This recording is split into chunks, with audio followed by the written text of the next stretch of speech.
Let's make lemonade. Okay. Let's go to work. That's the signal! Go! Six! It's beautiful!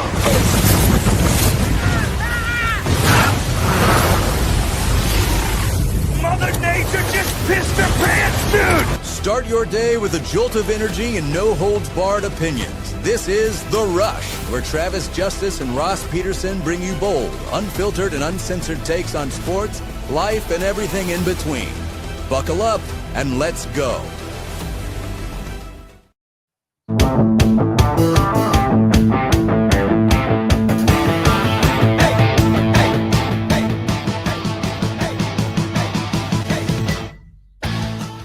What's going on, everybody? Welcome to the Rush Radio Show, powered by Willis Automotive. Good to have you along. It's Friday. It is Friday.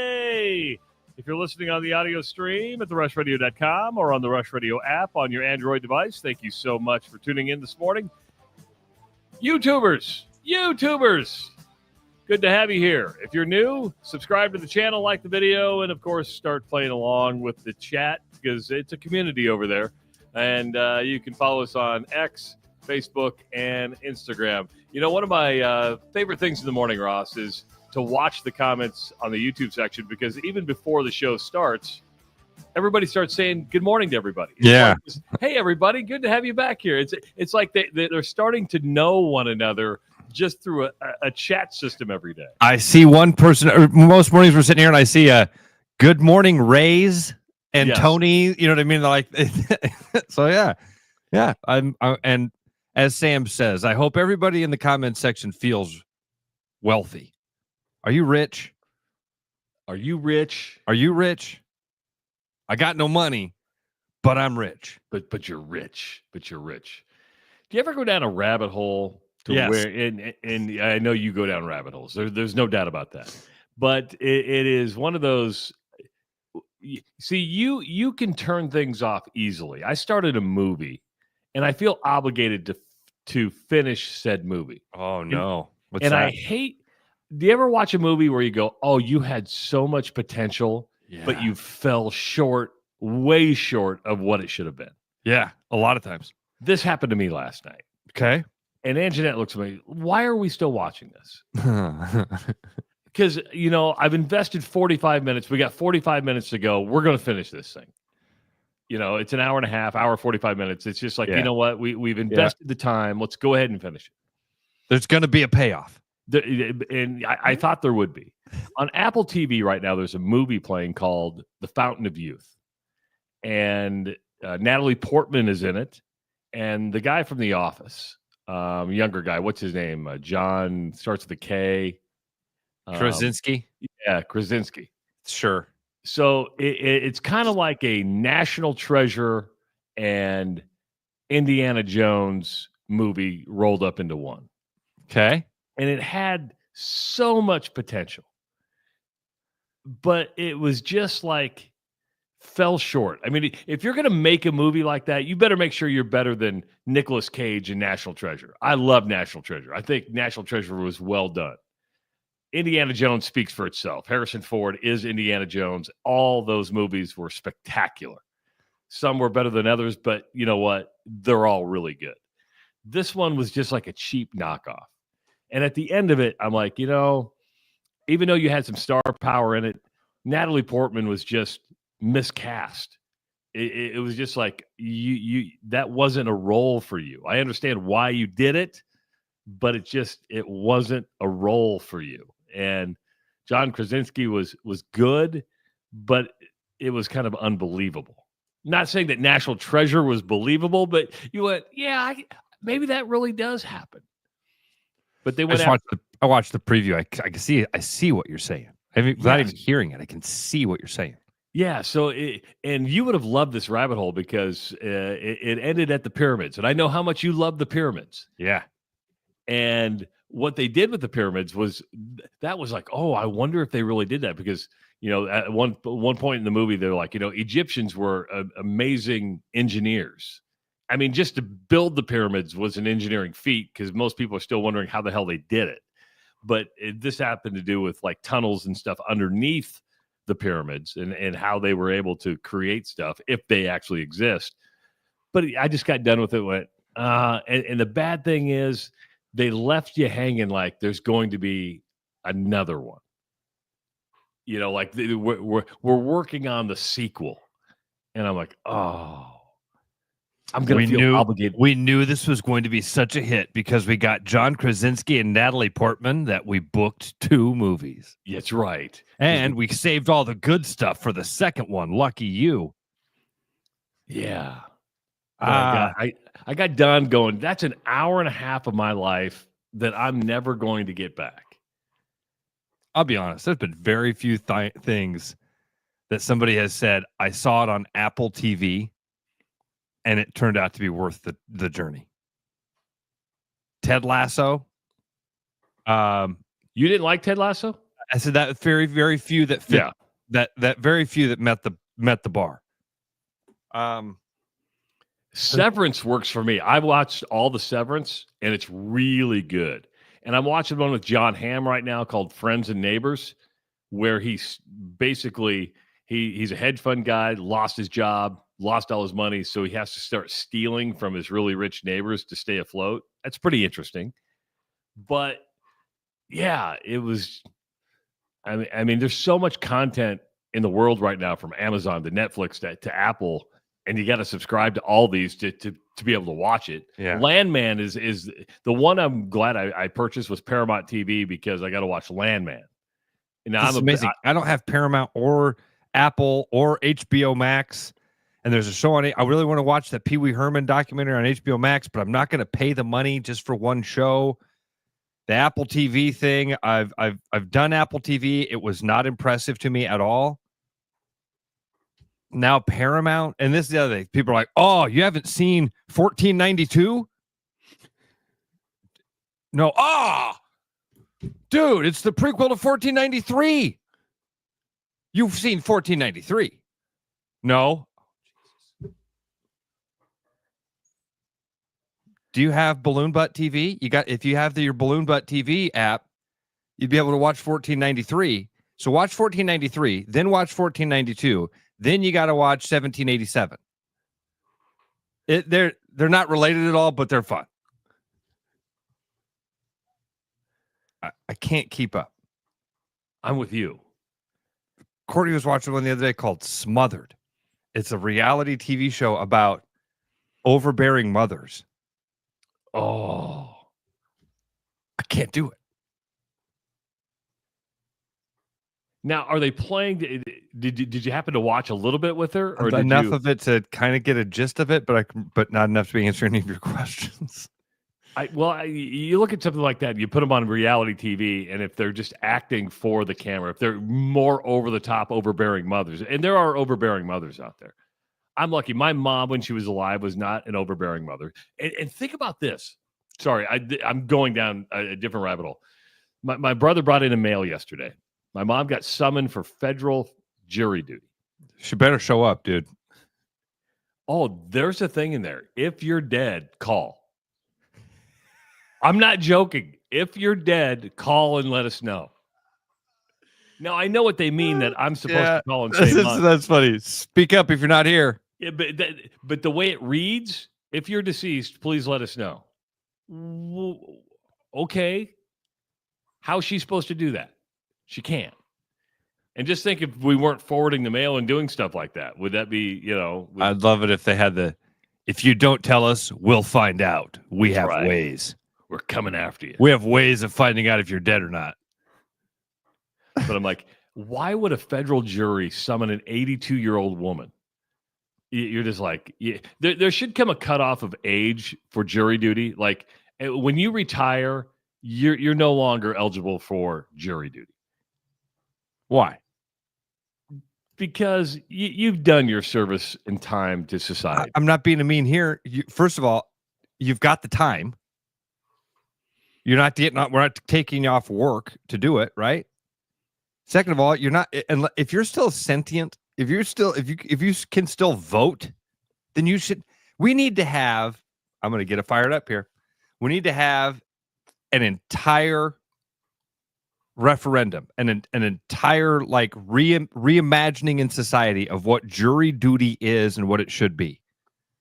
This bullshit I see all the time of somebody will put on there, I got jury duty, and 45 of their friends will be like, just get out of it. Just get out of it. Just get out of it. Just tell them that you're a racist. Just go in and tell them that you don't like people. Women are always guilty. They'll let you go.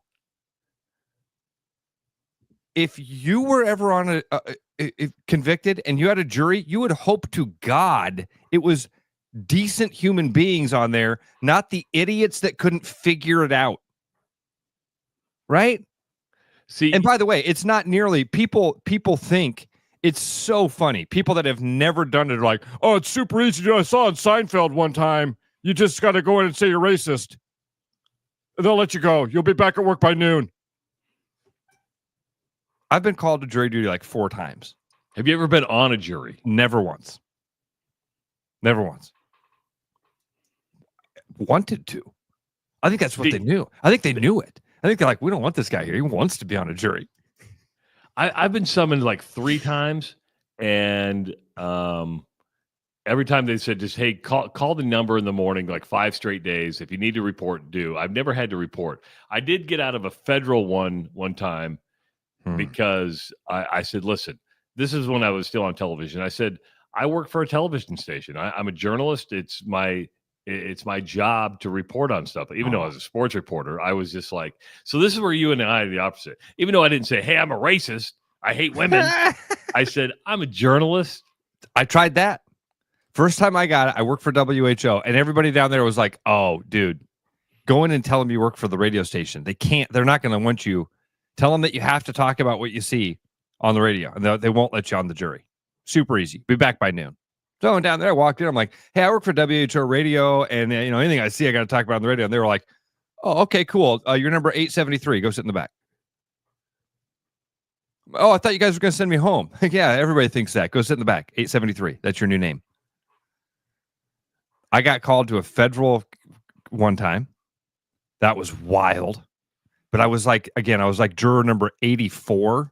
And so how they do it is they put the 11 people in the box, and then they start to pick them off one by one, and then everybody moves up. And I only got up to like number 25 or 26. But even that, Travis, in that case, it was a murder case. Oh, wow. The woman that had been murdered, there was a lady in the jury pool who worked with the woman who'd been murdered. They're like, they go through the thing. Does anybody know this case is the case of Travis and Anjanette Justice? Anybody here familiar with those names? This lady raises her hand. I actually worked with Anjanette for many years at the school. She was great. We were great friends. She talked about how horrible her husband was all the time. And you're like, oh, they're going to let that lady go, right? I swear to God, they're like, okay, noted. Sit down. You're not sending her home?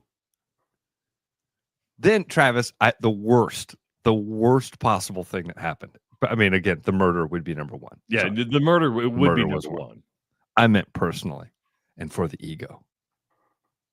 I told you this one. This is the last time I got called to jury duty. I get down there, you get into the pool, you're in the courtroom, and you're one of like this was more of a business civil suit, right? But so there's like 30 people that are in the jury pool. And this one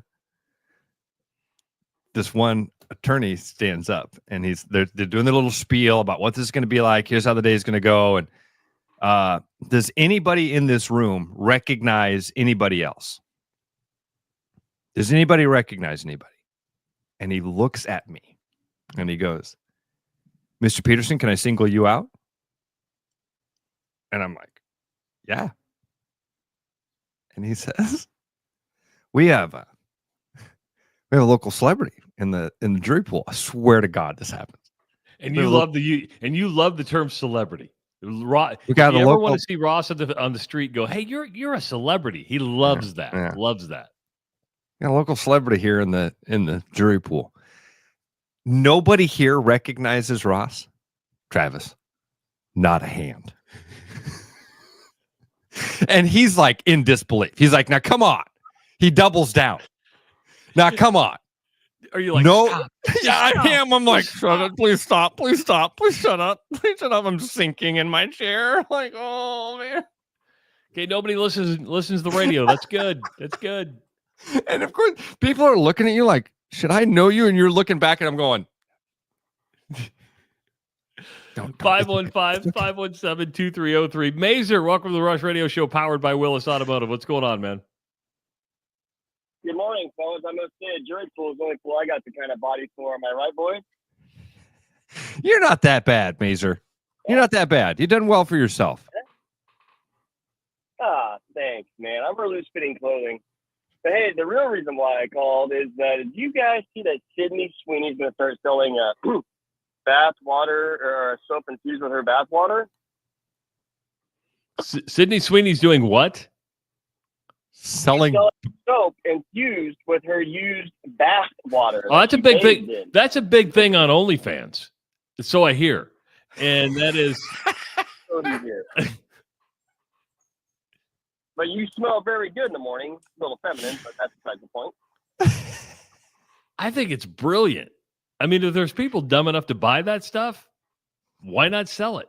I mean, I might have bought, Gwyneth Paltrow screams in a jar, but I'm not going to buy this. But I might start cussing again. Hope I don't get pink eye. but don't get pink eye. No pink eye. I'm going to say Ralphie had it figured out a long time ago, and so did his dad. Who did? Every F-bomb was Ralphie from Christmas Story. Every F-bomb. Oh, Ralphie. Paradise. Okay. Sounds good, buddy. Hey, you want to go to the you want to go to the Iowa Craft Beer Fest? When is it? Next Saturday, June 7th, Waterworks Park. Actually, we'll be on a little family trip down to St. Louis. And I thank you for the offer, but no, I can't go. Man. All right, I was trying to give you something. Never know, if you call the show today, you might randomly win Craft Beer Fest tickets. Hey, it's a Friday. Let's have some fun. It is a Friday. We can give it away. Thanks, Mazer. Thanks, Mazer.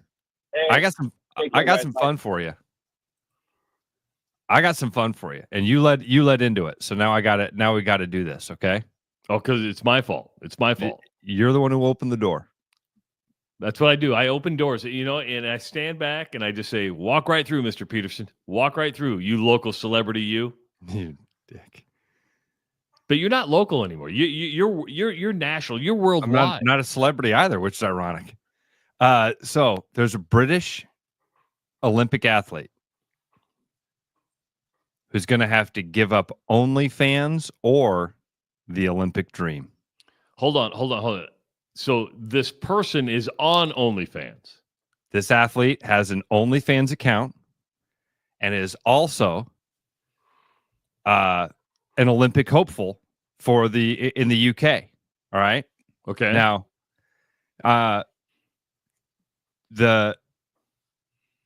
what's her name? Well, that's the rub. It's a he. Yeah. She's a he. Really? Kurt Adams Rosenthal's competes in the individual canoe slalom, was suspended by the governing body Paddle UK following allegations about his posts on social media. Paddle UK removed Rosenthal's from their world-class program, UK Sports Lottery, funding initiative to put athletes on the course for the Olympics, pending an investigation. While they refuse to clarify the nature of the allegations, he is suspected of it being due to him creating content on his subscription-only OnlyFans, which is known for hosting adult content. Quote, I've been posting videos that are consciously made to be edgy in order to drive conversations to my spicy content page to fund this ultimate dream of going to the Olympics. So he's doing OnlyFans just to go to the Olympics, man. Hell, guy's got most a dream. people that do OnlyFans do it to survive, to eat. Yeah. You ever met a stripper that wanted to be a doctor? It's just like that. Yeah, it happens. In the West Wing, Rob Lowe's girlfriend in like season number 1 was a prostitute, but she was going to law school. See? See? She had to fund her dream. So it may have had the adverse effect. He had about 10,000 likes and 39 videos, and then after the controversy was announced, he's now earned more than $100,000. I'm sorry, earned more than $100,000 since creating it in January. So that was just in the first couple months he was on. Said he received a call from Paddle UK representative last month to tell him that he was suspended from competing, could no longer contact any staff or athletes on the program. I kind of froze, he said. I couldn't believe the words I was hearing because this is what I put my life into. This is everything I do. Well, it's not everything he does. Quote, my personality at this point, my identity, my sport, and what I want to be, a professional athlete, chasing my Olympic dream. I mean, you made $100K in 3 months, dude. I'd say stick to what's working. Sorry. Well, and you answered a question I was going to ask. Yeah. And I don't know why I was going to ask you. His name? That was the first thing that you wanted? I didn't know there were dudes on OnlyFans. Right? Because when I look at the wheels turning. how do I articulate this without me sounding creepy? Go ahead. When I stumble upon an OnlyFans profile, it's always women, right? Yeah. But then you get other suggestions. Yeah. And it's never a dude. But that's the algorithm, dude. Okay. I'm just going to guess on what I think we can all assume on what sort of OnlyFans you're watching. Remember your daughter's watching. Remember that your daughter. Okay. I know. Again, yes, I have an OnlyFans account, and I did that for Ross. As show research, as a friend, yes. for a friend. Yes. Yes. They do not have my credit card. I do not subscribe to anybody. But I mean, can you and I do an OnlyFans show? Could we do this on OnlyFans? I think we could do this on OnlyFans. Oh. I don't know. Yeah. So yes, men have OnlyFans.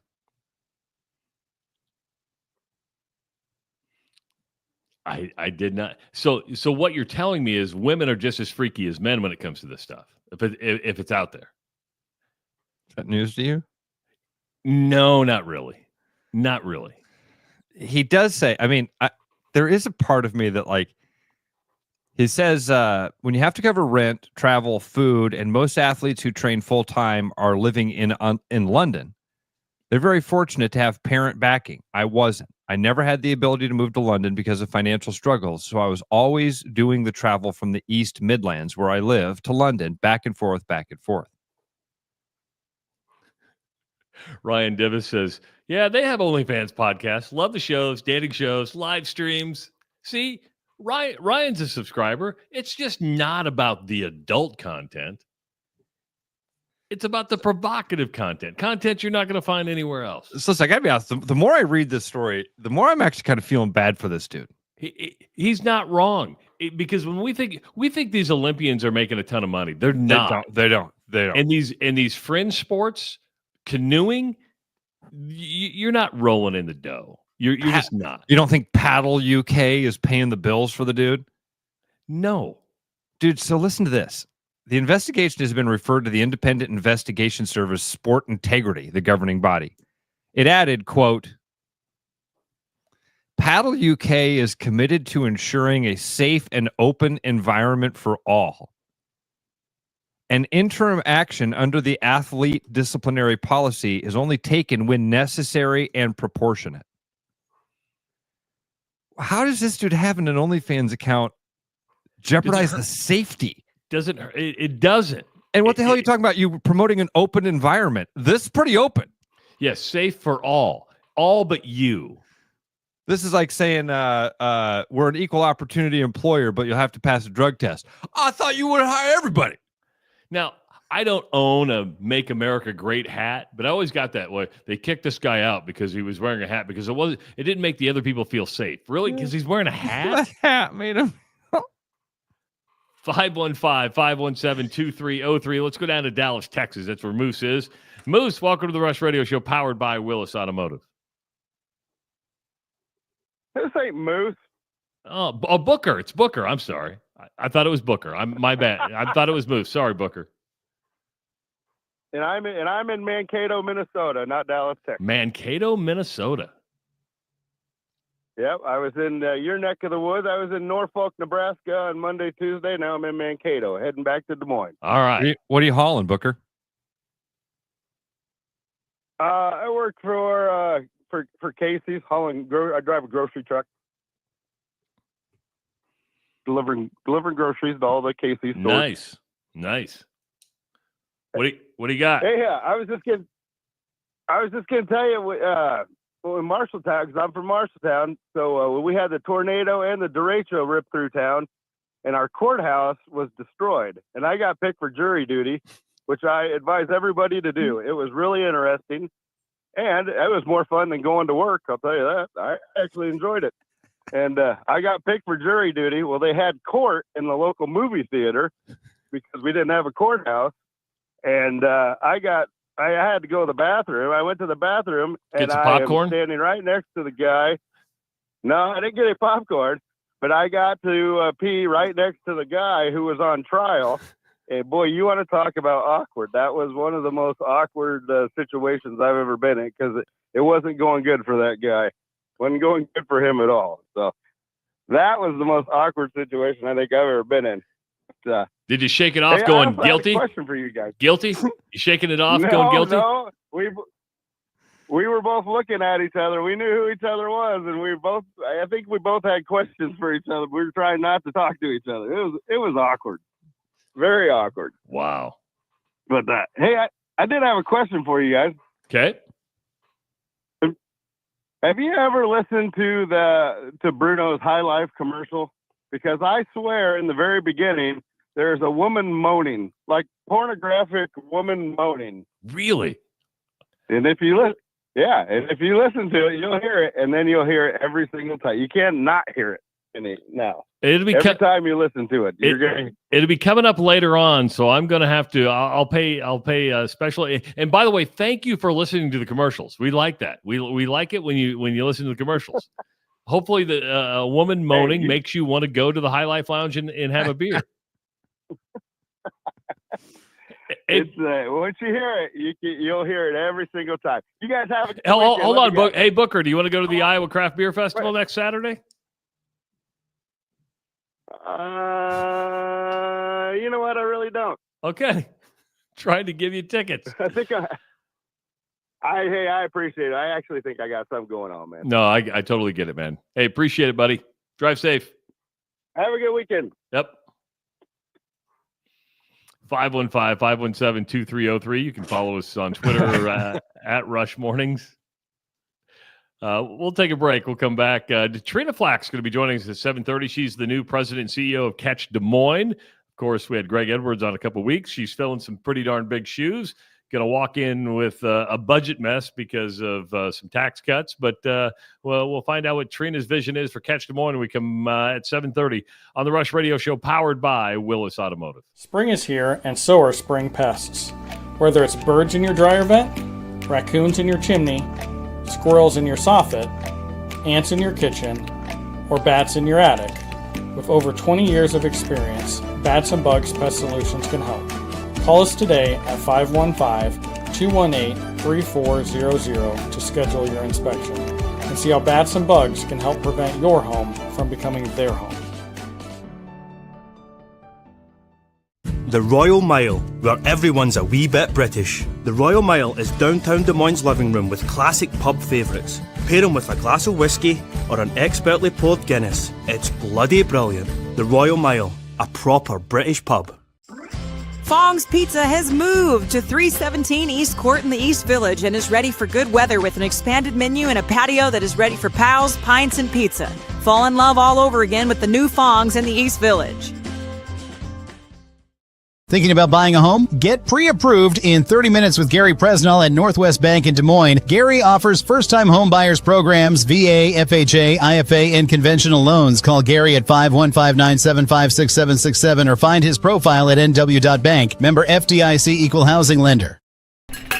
You know, Brian, at Central City, we really do have the best selection around. I know, high quality stuff you can't find anywhere else. Whistle Pig Plantation Rum. Yeah, and over 150 of the best scotches on earth. And a ton of bitters, mixers, and more. You know what we are? High class. Definitely high class, yeah. Make way for the natty. Okay, maybe medium class. Central City Liquor is home of the 10% cash coupon. And the Wooden Nickel program. I'm Corey Warren, and I'm an automotive technician here.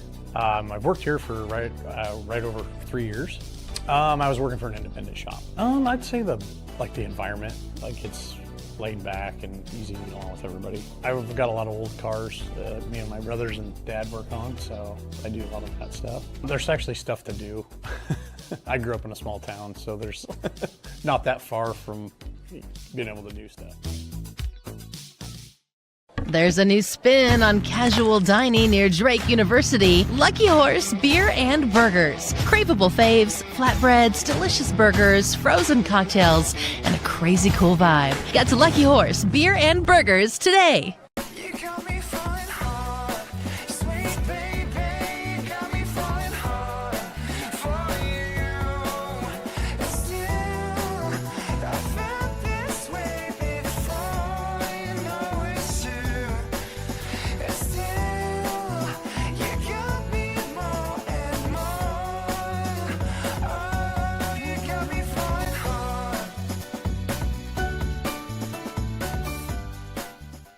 The best bread is made from scratch, freshly baked with locally sourced ingredients and love. At Big Sky Bakery, we take great pride in our delicious products. We know you'll enjoy them almost as much as we enjoy baking them. Find us at the downtown Des Moines Farmers Market every Saturday. Back like a rash you thought was gone. Travis and Ross aren't contagious, but they are addictive. It's the Rush Radio Show, powered by Willis Automotive.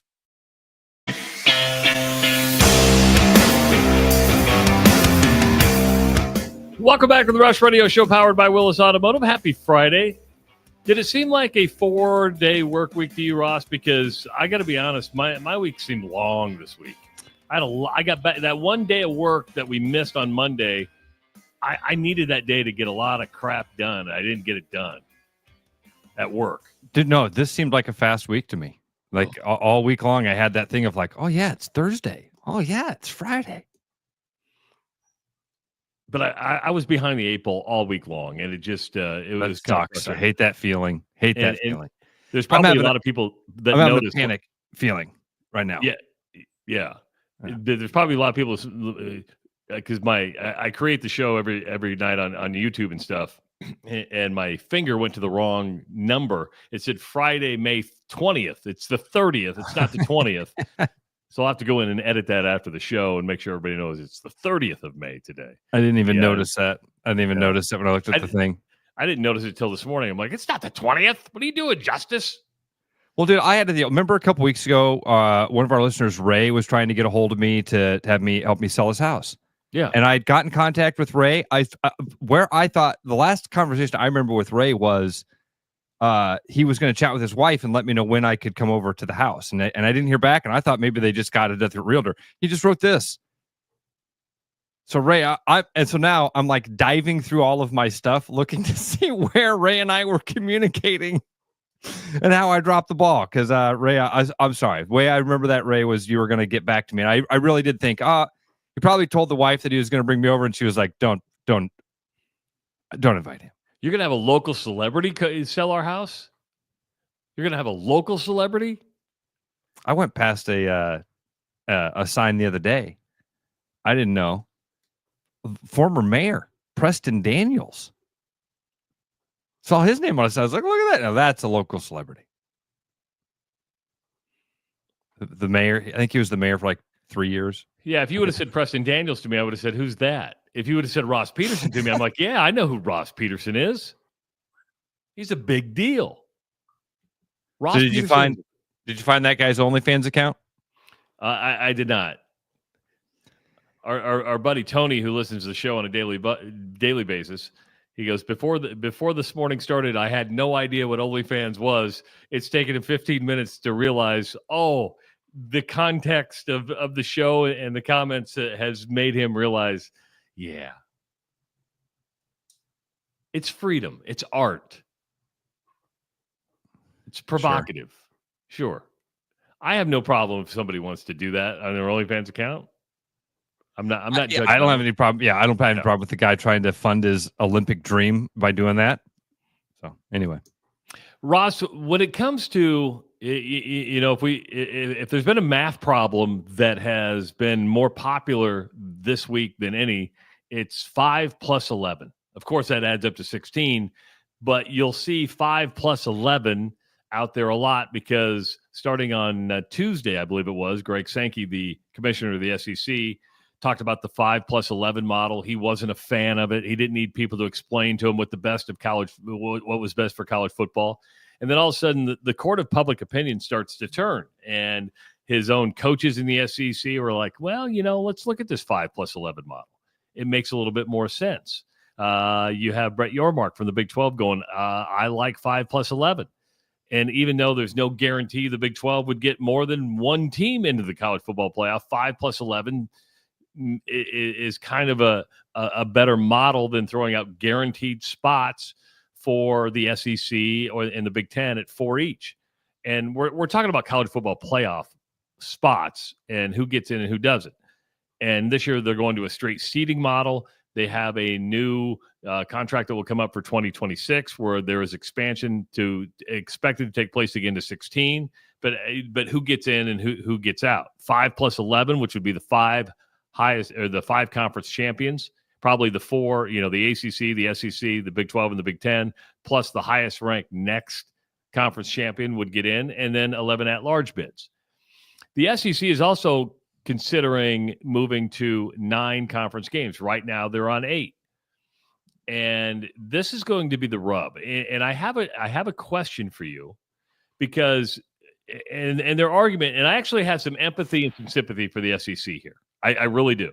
Not saying I agree with them. I'm saying I have empathy or sympathy or whatever you want to call it. They're saying, okay, in the college football playoff poll and how you rank those, nobody knows what that algorithm is. Nobody knows really how they come up with their rankings. But it's believed strength of schedule is not considered when it comes to selecting the top 12 in the college football playoff poll or the top 25. And the SEC teams are saying, well, hold on for a second. What should carry more weight? And I believe they both carry weight. Strength of schedule or strength of record? Strength of record. Winning the games should be the most important thing. It doesn't matter who you lose to if you lose. Oh, I think it does. If you lose it, hear me out. Okay. I mean, let's say Alabama loses to LSU. Yep. And loses to Can I just tell Texas. you? I can tell you right away what the problem is. Right away, I can tell you it doesn't. The problem is now it's just a matter of who gets to decide who has that weight. Who gets to decide that beating LSU weighs 100 pounds, beating Texas A&M weighs 98 pounds, beating Kansas State weighs 14 pounds. Who makes that decision? I guess I put it in this context, and that is, I think they both have weight. I do, but because if I were Iowa State, we're in a situation to where they had 2 losses. And Iowa lost to Ohio State and Penn State. Now hold on, now you're moving the goalpost. Now you're saying they have the same amount of losses. No. Hear me out. Okay. And then you have an SMU that did not even play. Let's say an SMU goes unbeaten. Yep. But it's clear that its quality of competition is far less. Far less. I'm tend to going to weight the strength of schedule above that strength of record. And I think that the teams that win should get to go on, and they should get the best opportunities. The teams that have the best records, the winning, the score is what should matter. The score on the scoreboard should matter more than an opinion on who's got a higher value on a loss column. I get strength of schedule matters. I'm not trying to say it doesn't matter at all. And obviously it carries a lot of weight. But in the conversation of which is more important, playing somebody really good or winning the football game, it should always be winning the football game. And I don't want that. What has happened is diving for those wins, you've sacrificed playing good football games. I'm not asking for that. But winning the games should be more important. And if we've been in this situation as Iowa and Iowa State fans. Your team is undefeated through 7-8 weeks. You're looking around going, I know we haven't played anybody, but damn, we beat everybody we played. I mean, Indiana was in a similar situation last year. Indiana didn't play anybody. Right. They got beat by Ohio State. They still got in, and then they get beat in the playoff. And you're like, well, we knew this was going to happen. That was the rub on Iowa, even though it competed very well with Michigan State in that Big Ten championship game that year. But when they were 12-0 heading into the Big 12 championship game or Big 10 championship game, we were all like, well, they haven't played anybody.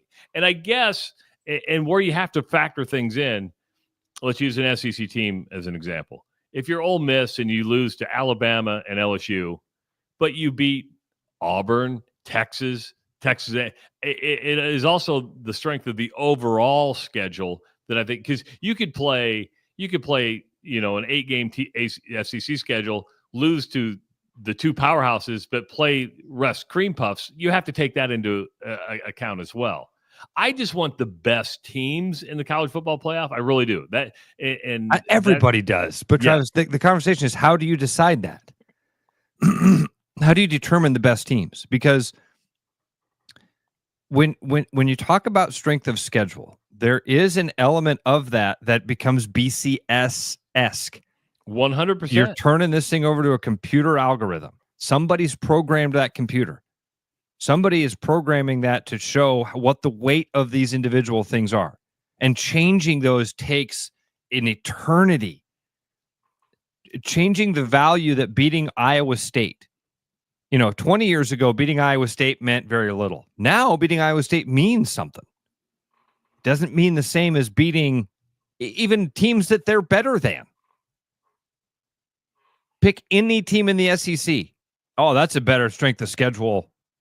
You're better off playing Vanderbilt than playing Iowa State. Why? Because you're better off playing any SEC school for your strength of schedule.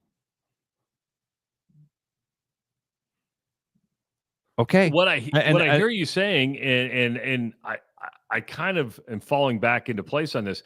I understand why the college football playoff expanded. It's great for the fans. It's more team opportunity. But the truth is, to me, you're making an argument better for a 4-team playoff than a 16-team playoff. 8. Yeah. 8 would be fine. We're gonna, but again, I like the 16-team playoff, and I do think we're gonna see one of these upsets. I do think we're gonna see a 1, 2, 3 seed get upset in their first game. And then it will change the whole. It'll feel. I like the 16-team playoff. I do think it drastically affects our interest in the other bowl games. Oh, 100% that does. Because I have zero interest in the other bowl games now. Even when Iowa State are playing in a non-playoff bowl game, you're like, okay, I'm going to watch because I'm a fan of that, but I'm really not. I'm watching just to watch. I cannot remember the bowl game they played in. I don't think you'd be alone. I mean, you remember the Orange Bowl. You remember. Remember the Rose Bowl. You remember the Rose Bowl because it was a beatdown. But for the most part, you're right. They played it in a bowl game, but you're like, oh, what I didn't have to do the sound off, so I didn't give a was it? That's fair. Touche. But I do struggle with that strength of record, strength of schedule, because I think they are a strength of. Yeah, you got it right. And I think, where do you find that happy medium? Because I do think strength of schedule plays a part in it, But you're right, too, because when Iowa was going 12-0 in the regular season, and they had a pretty easy schedule that year, you and I both made the argument. It doesn't matter. They went out and won every single week. You should be awarded for that. Yeah. Can't fault a team for beating everybody in front of them. No. Now, did I think one or two lost teams were better than Iowa? Yeah, yes. I did. And did they show that? Yes. Yes. I remember how many losses Stanford had that year, but they were a better team. They had a better player. Did you see the quote on Christian McCaffrey today, by the way? Speaking of that? No. It was, they said that he was as healthy as he could be.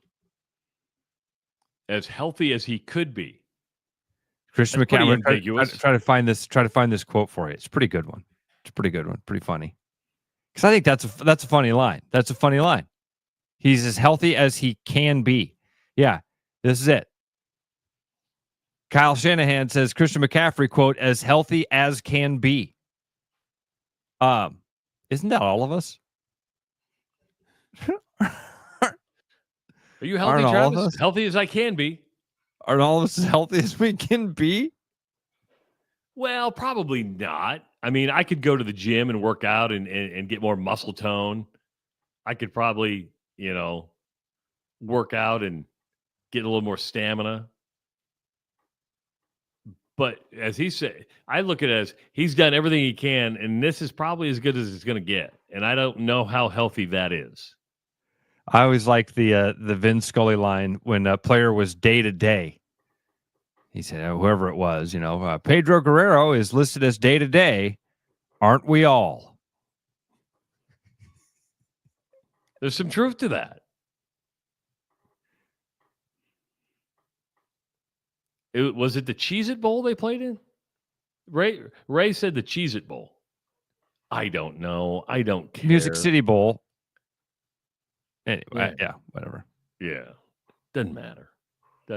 While we're talking about strength of schedule, strength of record, the NCAA has taken up the term or the expansion of the NCAA basketball tournament. Now, it was just a couple months ago, this organization said, it's probably a long way off. Then all of a sudden, now it's been accelerated to possibly 2026 to where they could expand the college basketball tournament to 72 or 76 teams. And I'm going to be honest with you. You don't need to expand the NCAA basketball tournament. You don't. It's at 68 teams. Ross, and let me use historical fact to back up my claim. Sure, you've had a 1 beat a 16, but that's in the first round. You've had a 2 upset a 15, but that 15 and that 16 doesn't go on to win the national championship. If I were to ask you the lowest seed ever to win a national title, what would that be?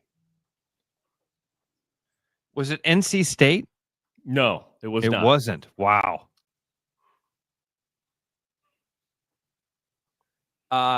Is it a 7 seed? No. What is it? It's an 8 seed. Oh, wow. An 8 seed, Villanova, beat Georgetown. In the first year, they expanded the field to 64. So we've watched this tournament grow over our lifetime. In 1984, it expanded to 64 teams. That's when Georgetown was upset by Villanova. But after that, no other team as low as an 8 has won the national title. So when you look at that, you're going back a long time. There's no need for expansion. Adding more teams is not adding to the quality of the tournament by any means. By the time you get to the Sweet 16 and the Elite 8, it's pretty much worked itself out. Sure, you're going to have some VCU will get in there, or Wichita State, or Loyola Chicago. You'll have that, and those are fun stories. But going to 72 or 76 is not – all you're doing is appeasing some of these big conferences who want more of their schools in, that you have to pay more money out, that you have to pay for travel, you got to pay per diem. It doesn't make sense. Is it going to add to the quality of the tournament? No. you're not going to improve your chances of winning a national championship when the lowest seed ever.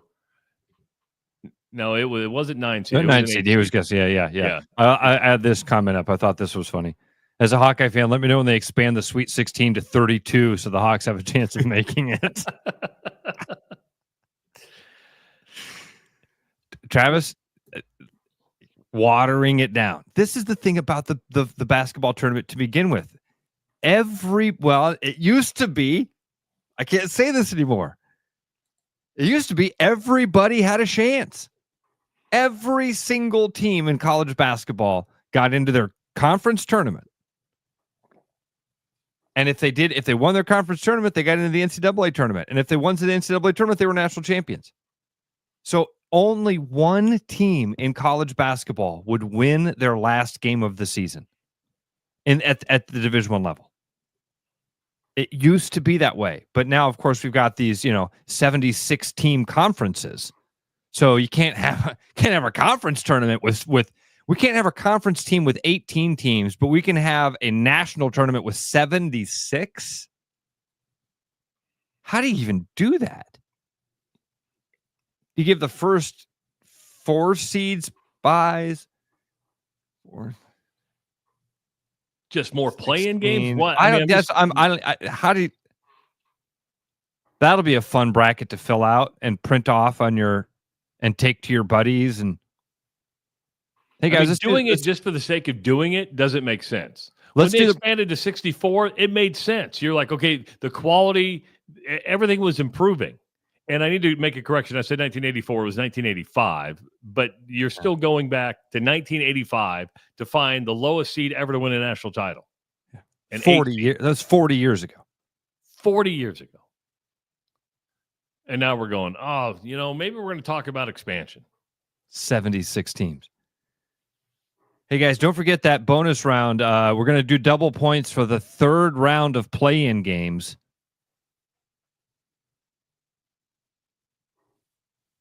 I think Ken's onto something. Ken Payne wrote this, he's right. And not just the most exciting part, the most anticipated 2 days of sports. The most anticipated 2 days of sports on Sunday. We get Selection Sunday. Monday, Tuesday, and Wednesday, you do nothing but obsess over Thursday and Friday. You lose that, you lose a lot. And Ken says you've lost everything. That might be the case. Now, Chris Conley just sent me a text. He goes, keep in mind that the NCAA men's 1st and 2nd round bids have been awarded through 2028. It'll be hard to expand before that. Wow. Chris, I agree with you, but that's why if you go to 72, do you add more play-in games? Do you give every first round team a team that's already play? How does that look? So to me, if you're going to do it in 2026, it would be almost a pre-tournament to get into tournament. That's what I was just going to say. What if they did what if they add another Dayton or a couple more Daytons? Yes. And they say we're just going to have we're going to have these 4 play-in tournaments around the country. On Sunday, we'll have Selection Sunday. On Tuesday, get your ass to Provo, Utah, because you got to play your play-in games in Provo, and then fly to San Diego for your regional, and then get to Louisville for your Sweet 16 student athletes. That's what I could see him doing, Travis. Is just putting more pods like that, putting permanent tournament sites in 4 different places or something like that. Chris, thanks for listening, first of all, and thanks for the inside information. Helps us so much. It does. We like the insider tips. Helps us so much. Insider tips are always good. And I don't disagree with him. And I'm just going off the story I read this morning that they're trying to accelerate this faster than they thought. Yeah, I saw that. But they also said it's not as easy as one thinks. And they said the difference between going 72 to 76 creates even more problems where it's not needed. It's just not needed. You just, I guess so. Really, 76 is only 8 more teams. I mean, when they went to, and so you could just take I those. thought that was dumb. When they went to those play-in games, it's like, is it really necessary? I mean, do you watch the Dayton games? I No. don't. No. I watched it when Iowa was in it. But otherwise, I'm not going Monday night, Dayton, here we go. Yeah. Iowa. Yeah. You guys going to watch 2 16 seeds? Coastal Carolina and Belmont are squaring off. Tip off at 8. Live from Provo, Utah. Bucknell. They had they played Iowa close at Wells Bucknell, Fargo their Arena. signature win came against Iowa. Oh man.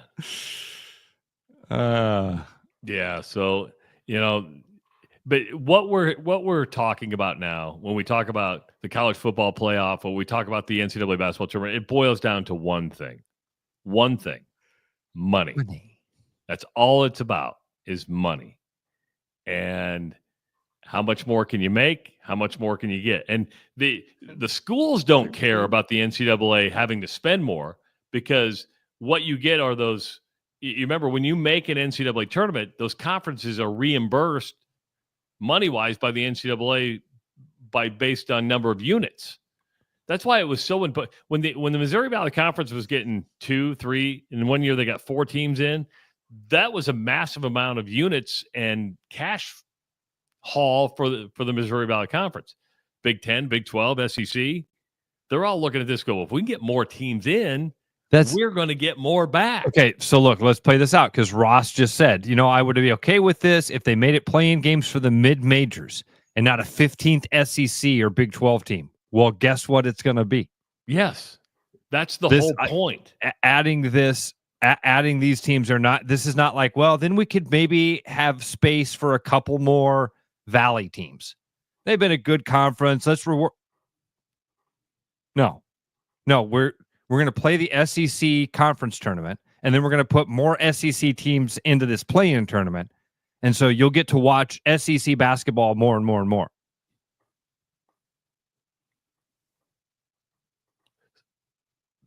Skinner says the NCAA planning for the loss of football income. It's never got football income. You got to remember, this is the dirty little secret of college athletics. The NCAA has never been in charge of football. The only football that the NCAA is in charge of is FCS, which is Division I AA, Division II, and Division III. It's never had income off of Division I football. That's always been controlled separately. That's why you have maybe the mess we're in now. If the NCAA actually ran the college football, it might be a better playoff system than what we have now. Certainly, Travis, it's part of the reason. That'd be part of that Jamie Pollard magic wand, go forward thing. Go back and don't separate those things. You said it one day. You're like, man, I wonder who it was that traveled from the future back and whispered into the ear in the late 70s and said, keep football. Trust me. It's a long play, but you're going to buy this penny stock, and we doesn't promise make sense. You it's going to cash in one day. Doesn't make sense now, but the commas are coming. And it will compound fast. 515-517-2303. We got an hour in the books. We got an hour to go. Trina Flack, new president and CEO of Catch Des Moines, going to join us around 7:30. It is the Rush Radio Show, powered by Willis Automotive.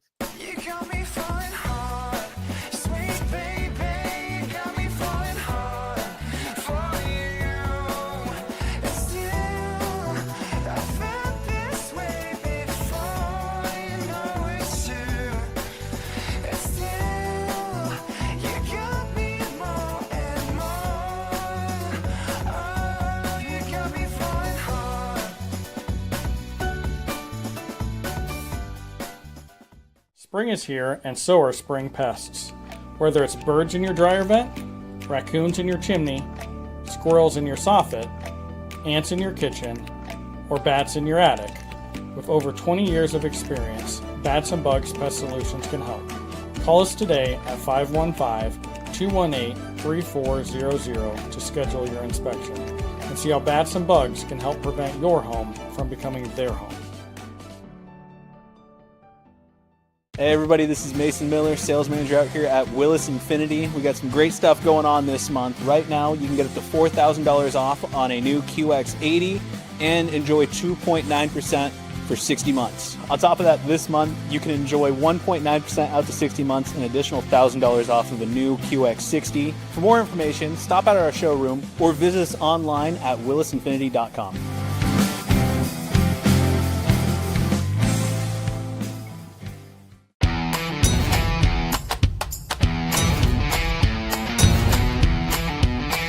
Largest selection of German beer in the world? You'll find it at the Hessen House. From Doppelbocks to Oktoberfest to Hefeweizens and Dunkels. There's no passport needed for the deliciously different beer and food at the Hessen House. So grab your friends and make it a fun night out. The Hessen House, 4th and Court, Des Moines.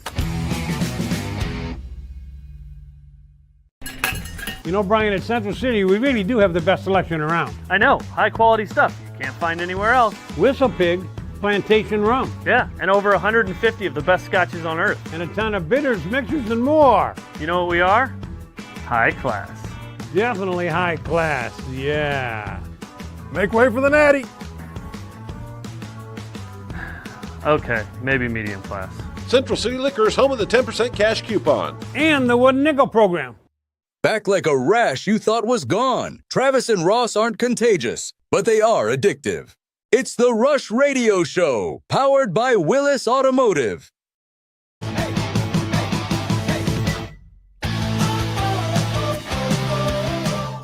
Hour number 2 of the Rush Radio Show, powered by Willis Automotive. Happy Friday, everybody. Good to have you here. If you're listening on the audio stream at therushradio.com or on the Rush Radio app on your Android device, thanks for tuning in. YouTubers out there, subscribe to this channel. Hit that subscribe button. And it does work, by the way. We grow by subscribers every single day, which is good, which helps this content spread out to the universe, the interverse, whatever we want to call it. Give the video a like, leave your comment. You can follow us on X, Facebook, and Instagram as well. I'm Travis Justice. He's Ross Peterson. As I mentioned earlier, Trina Flack, the new president and CEO of Catch Des Moines, going to join us right around 7:30. If you missed yesterday's interview with Kirk Triplett, who's on the Principal Charity Classic course today, he's a champions golfer. It's a wonderful interview. It is. I had a lot of fun talking to him yesterday, Ross. I mean, you can go back to our YouTube channel, go back to the podcast, listen to it. Just a lot of good insight and dry humor. And I don't think he was even trying to be funny, but it just, you ask him questions and you're like, oh, that's the mind of a professional golfer. Like, how many holes in one have you had? 11? Yeah. All in competition. Well, how about it all together? I don't count those. What do you mean you don't count those? I don't count the ones that don't count. My favorite was, they're really not that hard. You just get the ball going in the right direction. Oh. Thanks. They're really not that hard. You just get the ball going in the right direction. I'm going to try that next time. I can say that in my years of golfing, I've got the ball going in the actual right direction. Maybe I can count on one hand. One hand. I'd say, yeah. In the right direction? Oh, that happens all the time. The right distance? Rarely. And then sometimes it's the right distance, and that's what you call pin high. But that's just the thing that you tell yourself when you miss a shot by 30 yards. Good shot. You're pin high. Good job. Yeah. You're leaving us good. That was in the wrong direction. Yeah, but you're pin high. You got a good lie over there. Plenty of room. How do you know you have a bad shot? You got plenty of green to work with. Okay. That's good. I'm not going to make a 40-foot putt. I appreciate it, but I needed to be a little bit closer to that. Our buddy Bill Blank, he asked me to go golfing with him this weekend. I can't. Kid stuff happening. He says, just got to use the right chapstick. I'm off the juice. I'm on au natural now, baby. Have you ever seen those videos on Facebook or X, even YouTube, to where they give somebody headphones and they listen to a song or a genre of music for the very first time. Like, Yeah. and it's kind of funny to watch people's reactions, right? What can you imagine that with a sporting event? Like you went to a sporting event for the very first time, and something you've never really been associated with, and didn't really get a preview of what it was going to be. Yes, that'd be really interesting. Well, it happened for Carolina Panthers wide receiver Xavier Legette. He played at South Carolina. He's 24 years old, plays for the Carolina Panthers. And he decided to go to a hockey game for the very first time in his life. Now, this is a little long. You'll have to kind of listen, but they mic'd him up. They knew he was going to a game for the very first time, and they mic'd him up. And this is what it sounded like. Hey, I'm on the glass. Hey, you ain't tell me the hockey pucks come flying over here, man. Oh, oh, boy, these folks going crazy, boy. Hey, yeah, they doing that thing. Boy, he got down there clothesline, boy, right in front of me, boy. What's my boy name from OKC with the Braves? See Alexander. He right there. He tough. He's right.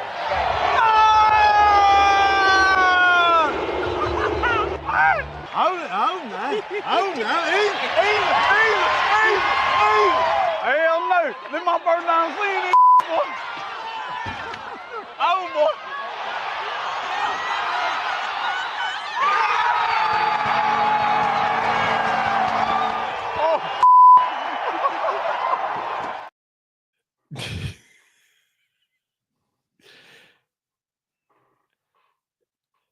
He's excited.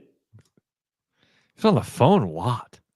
Well, yeah, because they had him mic'd up, and he's like, "You're probably just telling me." You're like, "I got to call somebody. I got to tell somebody what I'm watching here."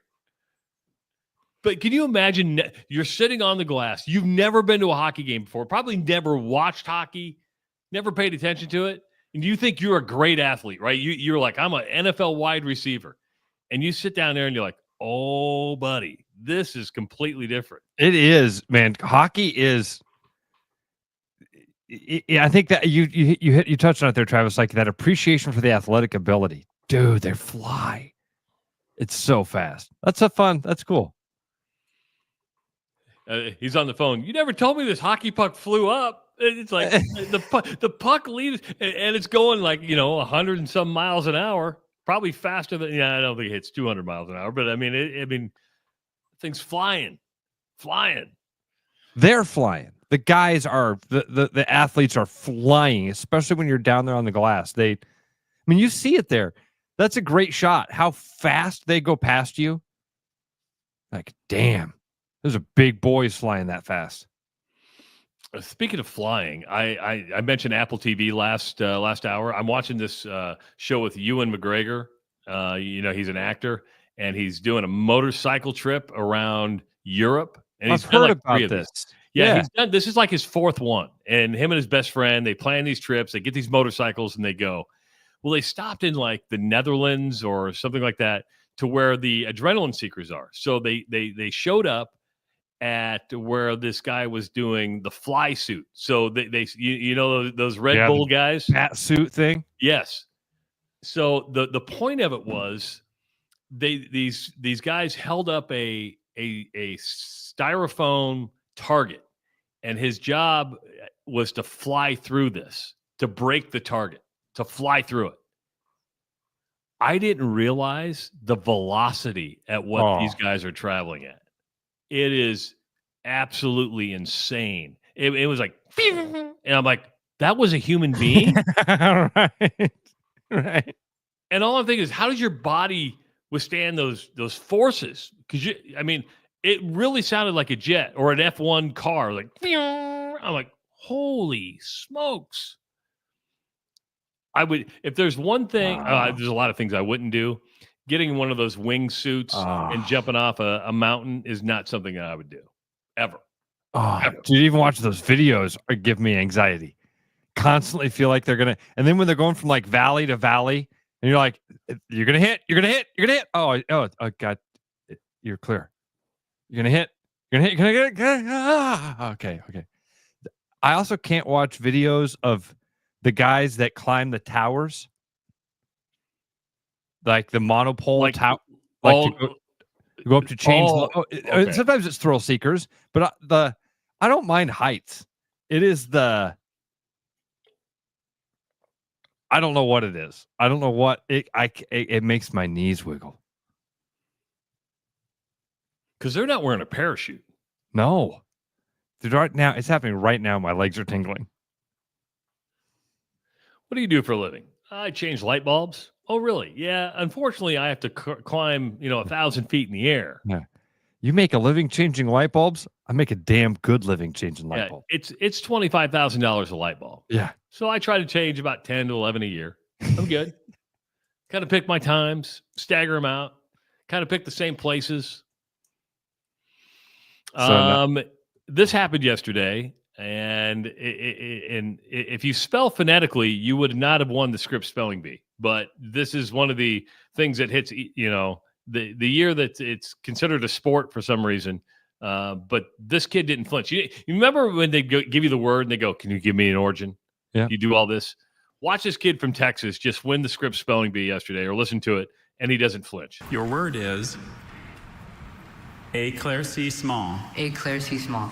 E-C-L-A-I-R-C-I-S-S-E-M-E-N-T. Éclaircissement. That is correct.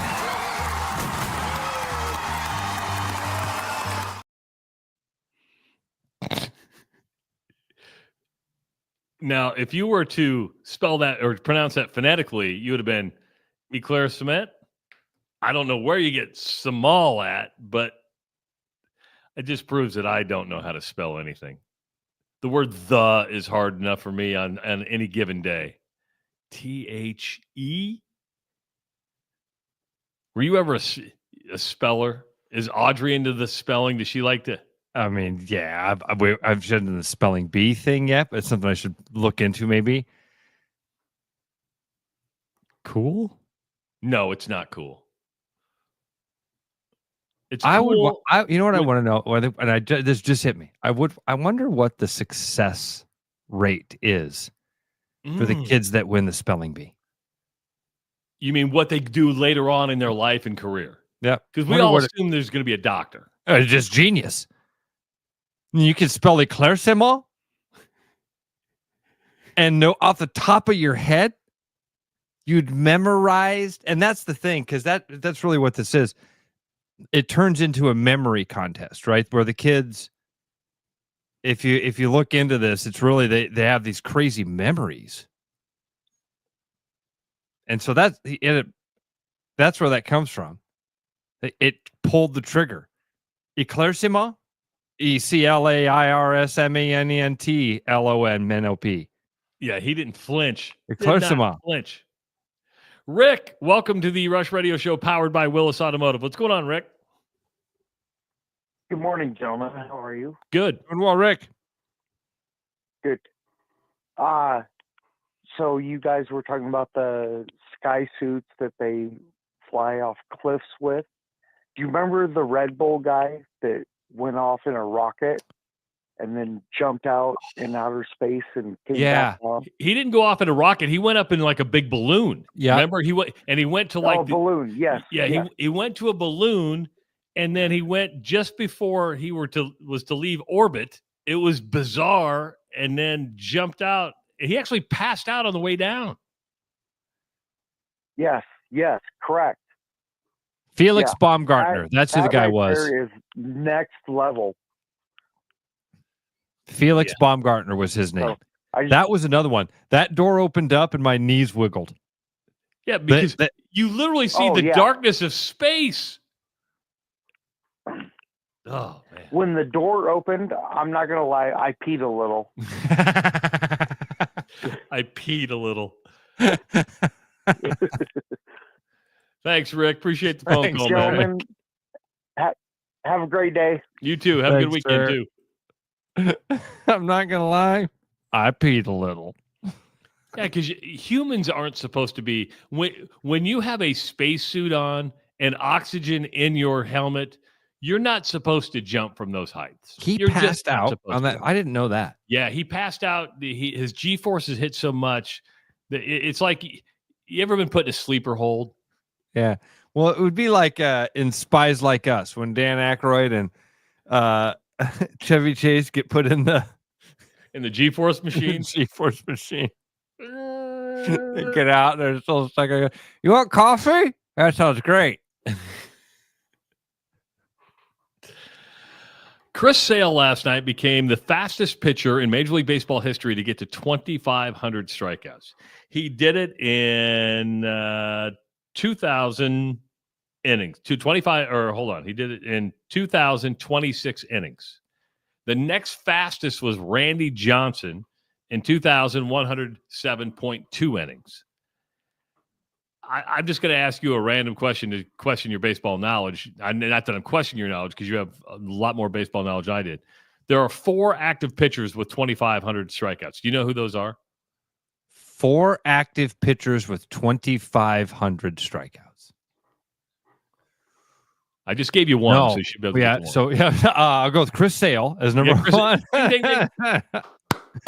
Attaboy. Is Kershaw on that list? Clayton Kershaw is on that list. Man, I'm trying to think of who's had longevity. Is Justin Verlander. There you go, Justin Verlander. Now you just need the 4th. Just need the 4th. I actually was kind of surprised by it. Who is it? Max Scherzer. He's still pitching? I'm not kidding. Yes, I should have known. I should have come up with Max Scherzer. I didn't know. I honestly swear to God. Who's Max Scherzer throwing for right now? I don't even know. They had him on the active list today. So I'm gonna ask you this then. All of Major League Baseball history. How many pitchers in baseball history have 2,500 strikeouts? Oh boy. Is it a high number or is it a low number? Well, I'm gonna guess 2,500. Let's say there's 30 pitchers in that number. Oh, you went lower than I thought. It's 40. 40 pitchers in that number. The surprising thing was, Scherzer Sale gets there faster than anybody. Nolan Ryan, who's the all-time strikeout king, and that number will never be broken. And I know everybody says never say never. It's never going to be broken. I mean, we thought Randy Johnson might have a chance. He didn't even come close. Nolan Ryan was like 8th or 9th fastest. So, I mean, look what that was in 1978. Look what he did after that. That's how, I mean, the guy, he was throwing no-hitters in his 40s. And remember, he also, like JT's talking about, pitchers don't throw enough innings right now to do that. Remember, for Nolan Ryan, it was common for him to throw 8 or 9 innings. And in some cases, 10 or 11. Yeah. Yeah. And remember, the guy walked more people than any pitcher of all time, too. Pitch count, schmitch count. The dude was just built right. It was a machine. Yeah. So I'm with you. That number, I don't think there's so many baseball records, man. Wins. The guy, we might not see a 200 win pitcher again. Well, I never thought of that. Because Cy Young has over 500. How many wins does Cy Young have?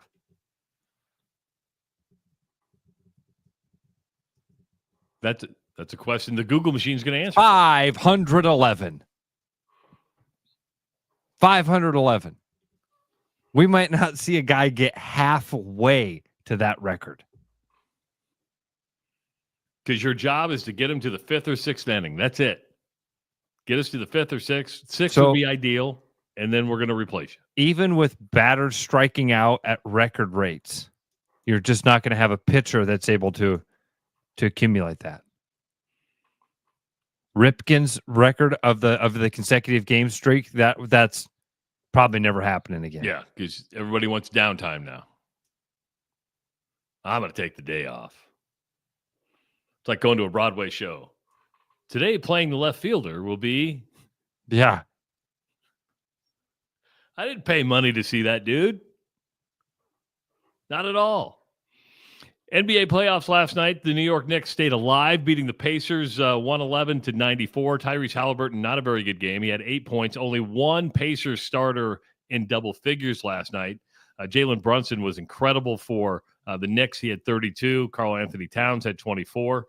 The Knicks stay alive. That series is at 3-2, heading back to Indiana. In what I would call a must-win for Indiana. You don't want Game 7 in New York. I mean, yeah, as much of a must-win as, when you're down 2-0 or something like that. Yeah, even I mean, just because they lead the series, it's not safe. I mean, you've got to. You had a little wiggle room at 3-1, 3-2 now. If it goes back to New York, and last night was not. Last night New York dominated that game. I mean, they manhandled them and had their way with them. Never let them in the game. Stranglehold type of game. It felt like, man, Trav. I didn't look at the box score of that. Did you say that the Pacers had one starter in double digits? Yes. Wow. Yeah. Well, so that's a statement win in a way. I think that I'm with you. That makes Game 6 feel a little bit heavier because you're at home, don't want to have this thing go 7. You got the Knicks that are going to be playing for their life, and they were playing for their life last night. That's right, and that's what happens. You're going to have the backs Knicks are against the wall. Yes. Anyway, those cliches. Well, they're cliche. They're cliches for a reason, though, right? I mean, because there's truth. And in you cliche. saw it last night. What happens when a team feels that way? Now, Indiana is going to feel that pressure for Game 6. That'll make for a fun matchup. Did you see some of the highlights from the NBA Tonight or NBA show from TNT? They kind of said goodbye to their production family, and you realize, I mean, the show is going to live on. It's going to be in a different form. It's going to be on a different network. But Ernie Johnson is so good. He's so good. It reminds me of Keith Murphy. Watching that video reminded me of Murph. And if you're going to be compared to somebody, I mean, Keith Murphy's going to take that as a compliment because you're going to get compared to somebody. Getting compared to Ernie Johnson is amazing, and that show is so good. It's not good because of the in-depth analysis. It's just good because they got the 4 right people that have amazing chemistry, and it's about the personalities. And Ernie's able to navigate those personalities, play along with those personalities. And I think those 4 single-handedly, Ross, keep people interested in the NBA. I really do. Just because they're fun to watch. Man, you can't argue that they've helped with that interest of the NBA. There have been times when the most interesting thing about the NBA was Charles Barkley and Shaq going at each other. Travis, you know this, when you're a part of a show like that, you do become like a bit of a family, and you work every day together, or however that is. You just there's a bond that happens there, and when it breaks, and everything changes. All good things come to an end. We've all been there. I hope everybody's been in that position where they've enjoyed a job so much, and then that comes to an end. A boss leaves, the business is sold. One of the key parts of the machine. Well, and what you got from that last night was, okay, yeah, the 4 will still be there. And as long as ESPN doesn't shackle them and say, hey, we don't like Charles being Charles, that would ruin the show. But what you got from that was how much people behind the camera meant to, because you're part of that studio group every single night, that there's lives affected there. And you go, it was just nice to see EJ give them the credit and the pat on the back they deserve, because it's a much bigger family, should we say, than just the people who are front and center. They get all the glory, but when you have somebody take your production team aside and go, hey, this is the greatest family I've been a part of. And that was touching to me, because I think we've all been part of something like that. Hope so. Yeah, I have, and I hope you have too. I mean, When a collective group comes together and is on the same page, it's fun to be a part of. So, that was pretty cool to see Ernie Johnson do that last night. But the Knicks and Pacers, I believe, play on Saturday night in Indiana, and it'll be a fun game. It will be. The winner gets Oklahoma City, which I think the Eastern Conference Final has been kind of the one I've been interested in. I wasn't interested in the Western Conference Final. I was just going to say, like, I don't even. Yeah, I'm done after this. That sounds so weird. We won't be. We won't be. If Indiana wins, we will be cheering for Halliburton and watching. I'd bet that. But if it's going to be hard to watch the Knicks and the Thunder. Might have to turn my attention to hockey because Edmonton got into the Stanley Cup final last night. They're going to play Florida for the Cup, the rematch. I guess when it comes to hockey, I've always been an Edmonton fan just because I grew up with Gretzky playing for Edmonton. I mean, when he started his career, that's who he played for. So I'm like, yeah, Oilers. Don't know anything about him, but I'll be an Oilers fan because that's where the best player plays for. It's like people being a Bulls fan. 100%. 100%. All right, 515-517-2303. When we come back, Trina Flack from Catch Des Moines is going to join us on the Rush Radio Show, powered by Willis Automotive. I'm loving these wooden nickels, Brian. Yeah, I suppose everyone is catching on. Just spend $20 to get a wooden nickel. It's 25. Collect 10 and add up the savings on your next purchase. Some of these are worth $5. That could be huge. I know, right? That's why you have to spend $20. It's 25. Collect 10. It's like money back to you. Spend 20, you get another wooden nickel. It's 25. Collect 10 and add up the savings. It's huge. Central City Liquors, home of the 10% cash coupon. And the wooden nickel program. It's huge. Hi, my name's Jerry Rodriguez. I'm a Lexus technician, and I've been with Willis about 28 years. My favorite part about working at Willis has to be my coworkers, teammates, a lot of like-minded folks with the same goals in mind, and that's taking care of the customer. We have the fishing. I enjoy fishing. We have a lot of good fishing here in the Des Moines area with various lakes.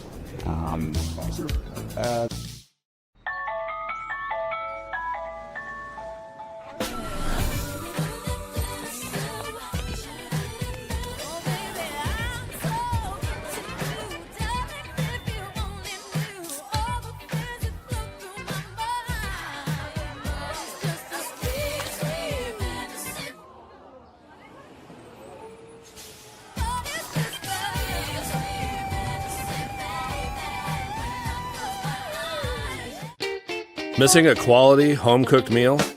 You know, the kind Mom used to make? Lucky for you, we found her recipe book. Welcome to the High Life. Welcome to the Champagne of Bars. Looking for the perfect golf escape? Experience links-style golf right here in Ames at Coldwater Golf Links. With rolling fairways, large greens, and unique routing, it's golf the way it's meant to be played. Whether you're a seasoned pro or just starting out, you'll love our course's welcoming atmosphere and friendly staff. Grab your clubs, book a tee time, and make every round unforgettable. Coldwater Golf Links, where great golf leads to great memories. Visit coldwatergolf.com to book your round today. Spring is here. It's pothole season. Potholes can wreak havoc on your suspension and alignment. If you come into Willis Chevrolet during the month of May and mention this video, we'll check your alignment for free and give you $30 off if you need one. Give us a call or schedule online today at willischevy.com. Back to the Rush. Strong opinions, weak filters, and just enough sense to stay on the air. It's the Rush Radio Show, powered by Willis Automotive.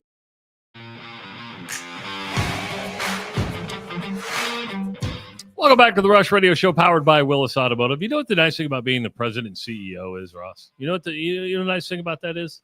Plan your own vacations. Well, no, I think it's the office. I think you get the corner office, right? Oh, you get the corner office? You get the corner office? Okay. Gets it. I thought maybe hiring and firing.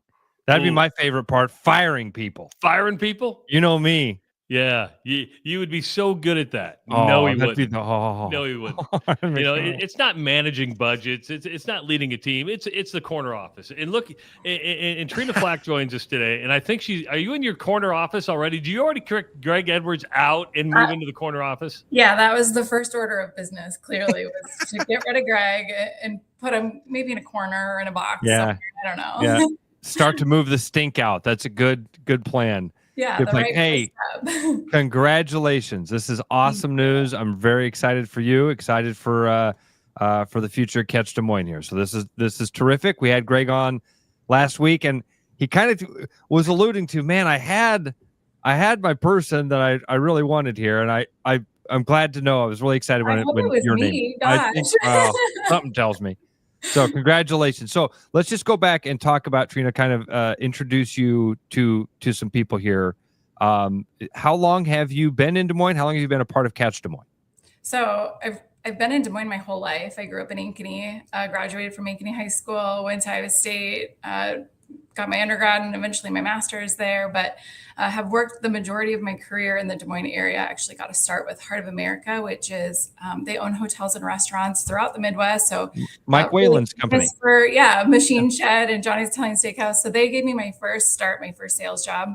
And then from there, I got introduced to the CBB world and took a job with the Ames Convention and Visitors Bureau. So I had the opportunity to really sell Iowa State for a few years. And then the director of sales at the time here, which was Margie Marble, called in and said, "Hey, I have a job open." And I was recently had a baby and was like, I don't know that I want to make a change. And she's like, what if I can offer you a 4-day work week? And I was like, okay, we should have the conversation. And was loosely familiar with Greg and, terrified of working for him. But obviously he's an amazing guy to work for, and that I'll circle back. And here I am 17 years later and have just kind of been that annoying salesperson that doesn't quit, I guess. How much did you learn from Greg? Because there is something to be said. We had Greg McDermott on a couple of weeks ago, and he said, the reason he decided to retire and pick his head coach is because he didn't want to lose that culture. He didn't want to lose that continuity within the team when he steps away. So, he's going to give it a 1 or 2 year ramp up so everybody gets used to the new head coach and nobody leaves on him. How much did you learn from Greg in maintaining that continuity and that culture and just the aspects of the business? Yeah. I mean, Greg is a tremendous leader internally and externally, right? You look at everything that he's done for this community, but also for the organization. I think I've been at Catch for 17 years, and that's really because of Greg. And he has created this family culture within Catch, and we really are. I told the search committee as we were working through things, and I'm like, we are this big dysfunctional family. If you would go into our kitchen right now, you can see the markings of tape because we need a bigger table because of all the people that want to sit around and have lunch together.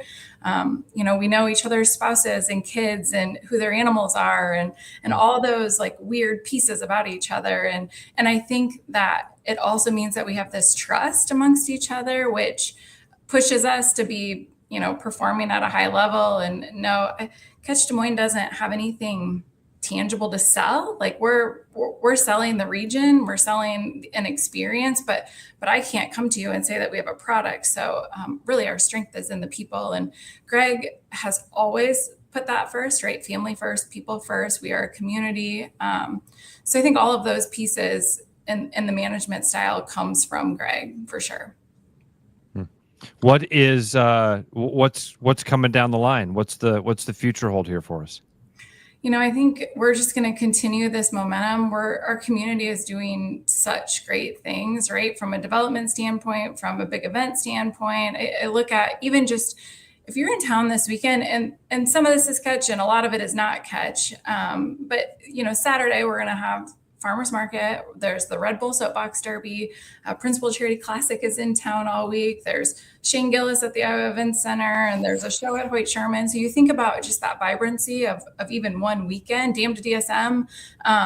All of these things are because of all the right people in the community and everybody finding a way to yes. And so, as we look on to June, next week's World Pork Expo, and that's a long time event. Ironman, we're in our last year of our Ironman contract. That's next weekend. Junior high school rodeo at the fairgrounds is in June. The National Speech and Debate Centennial, which is 7,000 kids. Like, there's so many really good things happening yet this summer. And then as we look to the future, so the goal would be to continue to fill that pipeline and to continue to look at, where do we need to grow as a community? What are our development opportunities? Where are we falling short? All of those pieces, and leverage everybody together and continue that momentum. So how stressful was the last couple months going through a national search, going through the interview process? Full disclosure, Ross, I don't know the last time you've been in a job interview. I haven't interviewed for a job since, I think, 1994 is the last time I did an actual job interview. But what was that process like, and was it stressful over the last couple months? I didn't even have a resume, you guys. Like, yeah. Again, I've been here forever. So it's like that. It was super stressful in itself of like, I don't even know how to apply for a job. I mean, obviously we do interviews and I talk to people all the time, but like not a job interview, not for something, that's this big and a good responsibility. Yeah. But yeah, not to mention our daughter graduated high school a couple of weeks ago. Congratulations. So we kind of were like, let's just throw all the big life things all in at once. Right. So yeah, it's been a month for sure, but super exciting, super stressful, really grateful that I already know all the players in the community and they know me. So yeah, it's a big job interview, but it's something that, you think about it, you're interviewing for that job every day, right? That it's like how people see you and how you show up. What was the hard, because I'm always curious about this. What was the hardest question or that they asked you in the interview? Because, I interview a lot of people at my job. I'm lucky enough to be part of them. And I always ask the weird ones. I come out of left field where my employees go, where my fellow, executives go, why did you ask that? And I always ask, like, besides the job you have now or the career you're in, what's the best thing you've ever done? Because my answer would always be, I did the overnights at Eddie's on 2020 West Broadway. I learned so much being a clerk at a C-store.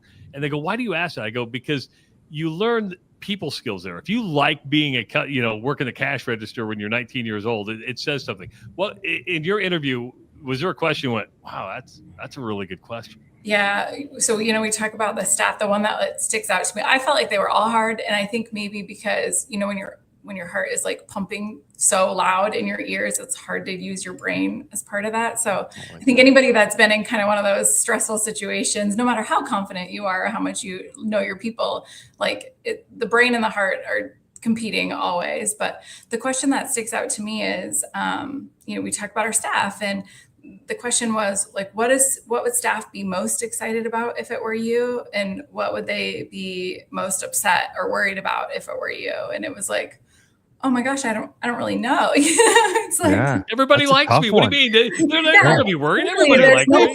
People like me.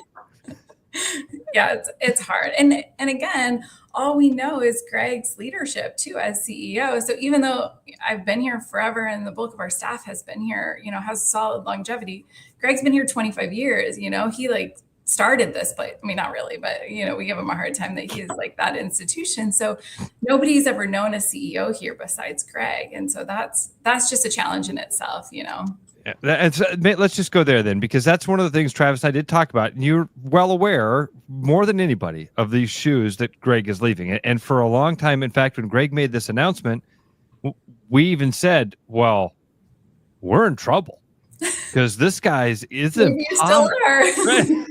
It's going to be impossible to find somebody that can fill those giant shoes, that can maintain these relationships.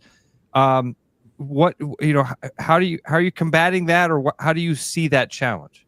I think it is a challenge, right? I mean, he has a perfect way of doing things, and that he can show up and win people over, whether he's, making an offhand comment or, that he's genuine about whatever he says. But, the other part about Greg's leadership, and this has been a long runway. So publicly it hasn't been long, but there's been kind of this speculation.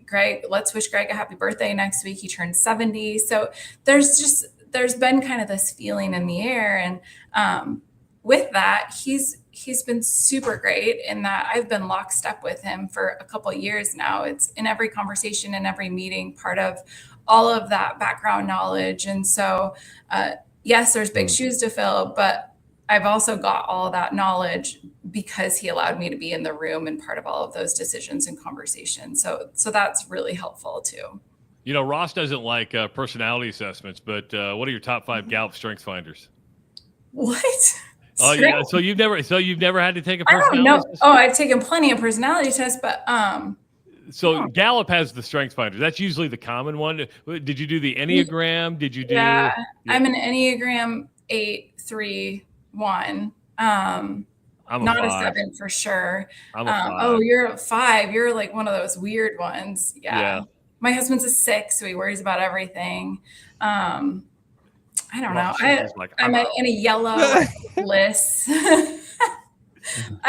I'm not sure what the strength finder one is. You're gonna have to. Yeah. So Gallup runs a a pretty big one. There's a million of them out there. I'm actually a big fan of the predictive index, but you know, this is a sports show, pseudo sports show. How much does sports and sports competition mean to Catch Des Moines? It's huge. I mean, it's everything, right? It's nearly 50% of what we do. It has swayed over the years, where conventions used to be about 80% of our business. And now we are close to 50-50 on what those numbers, those definite bookings look like. But the sports stuff is easier for the community to understand. So it's easier for the community to rally against. You know, if you're at a restaurant or you're a restaurant owner and a group walks in from a convention, they look like you and me. Well, maybe not you, but they look like me, right? That they're just like normal, dressed normal. But if a sports team walks in, they're in a uniform and you can identify that they're here as part of the event. So they naturally get a little more buy-in and support from the community. But they also bring really big numbers with every competition. All Iowa Attack was here 2 weeks ago, the weekend of the 16th, and you know, part of the Nike circuit, and had just teams from all over the country, a couple from Canada too. So that's just sheer numbers. Even state track last weekend. Anything that happens at Drake Stadium brings thousands of people. So the quantities are there. We're hosting the National Senior Games at the end of the summer. They're up at almost 12,000 athletes. And we call them seniors, but it's 50 all the way up. So don't take offense. I'm not saying that 50 is a senior by any means. Hey, I can hit from the red tees in September. I can hit from the red tees. Oh, you know how much more fun you're going to be at foursomes? Yeah, I know. Till he throws out his back. I don't know. So he pulls those Ram hybrids out, Trina, and then we're all like, oh, yeah. Yeah, that's it's like right.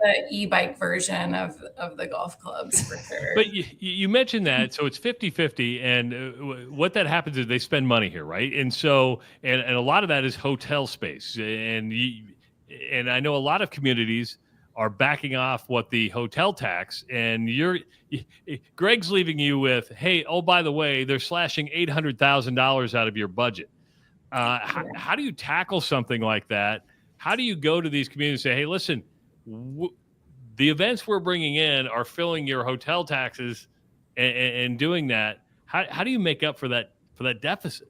That's, Travis, that's a really great question. It's a big challenge in front of us. And it is one of the things that I would say keeps me up at night, because we're competing, Catch Des Moines is funded on hotel motel tax. So every time, this is throughout the state, every time somebody stays in a hotel room, they pay a 7% occupancy tax. Currently, Catch Des Moines receives 2/7 of that. 2/7 also goes to Bravo in most communities, and then 3/7 stays with each individual community.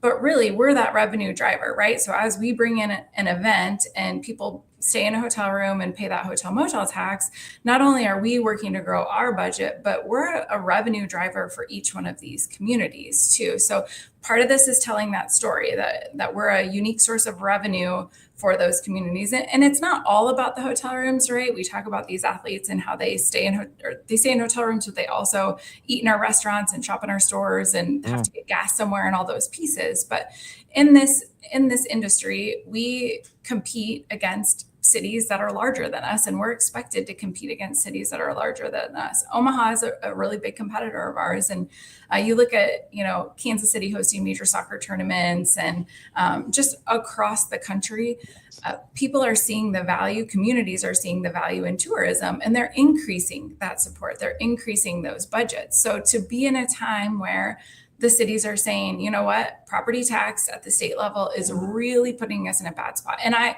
will also say that, like, we understand that. We want to be a partner in this community, and we understand that, like, everybody's in a tough spot with that. But 25% is $800,000 to our budget. That $800,000 is sales efforts that we can't go find the next piece of business. That's the bid incentive for that next tournament that we can't offset. I mean, almost $1 million of our budget every year goes to buying new business. It's everything from a rental at the Iowa Event Center to a sponsorship at Drake Stadium to offsetting a cost at the Mid-American Recplex. Like, that's what those planners expect. So that's how you get in the door. So everything comes with a hefty cost. And if we're not able to support those costs, that just means business that we're not able to go after. I'm not even worried about next year. I feel like we're going to be okay in the next year. We'll figure it out. It's that 3 to 5 years down the road that what we can't do next year, our bid cycle and our window for this stuff is we're looking at 2028 for NCAA, 2029, 2031 for teams. Like, all these things are so many years away. So is that hard? I mean, are you fully funded by hotel tax? So we talk about revenue streams, right? When you put all your eggs in one basket and you don't have an opportunity to, are there opportunities to find different revenue streams for Catch Des Moines besides the hotel tax? Yeah, so we're about 90% funded on hotel motel tax. The other 10% is marketing partners, some corporate sponsorships. So we do have a level of support outside of hotel motel tax. As an industry, this is one of the revenue source conversation is a big part of that. COVID feels like forever ago, and maybe a time that we all blocked out of our mind, but we are an industry that was completely devastated by that, right? And so to go back, and I would say that back to the cities too, to look at the hotel motel tax as that end all be all, we're going to save the world with the revenue we're saving on hotel motel tax, like, that's not the right answer. So looking at ways, we're working on tourism improvement district legislation at the state level. A lot of states have this enabling legislation, which ends up being a voluntary assessment on hotel rooms, which isn't necessarily tied to government support. So there's about 200 of those across the country that we would like to lean into if we can at least get some legislation passed. There's also entertainment districts that incorporate restaurants, and I don't know that our community is ready for that. But states like Texas have a $3 billion event fund. So there's a lot of states that are supporting tourism at a broader state level better than our state is. So those are all conversations I think we need to have. $3 billion is like just insane. I mean, that's part of why they were able to lure the PGA from Florida, right? That it's big business. People are seeing the revenue that ties into it, but it's competitive business, and in a time where we're struggling. See, this is where, Ross, this is a good example of how she would have interviewed much better than me, because, I would have been like, okay, what cities are cutting back? Are all cities cutting back, or just a select few? Because I would have said, whoever cut back, I'm going to be vindictive, and I'm going to lead we're going to fill the hotel rooms up here before we go there. Just to let you know, we're not steering people towards there, because that's a great strategy, really.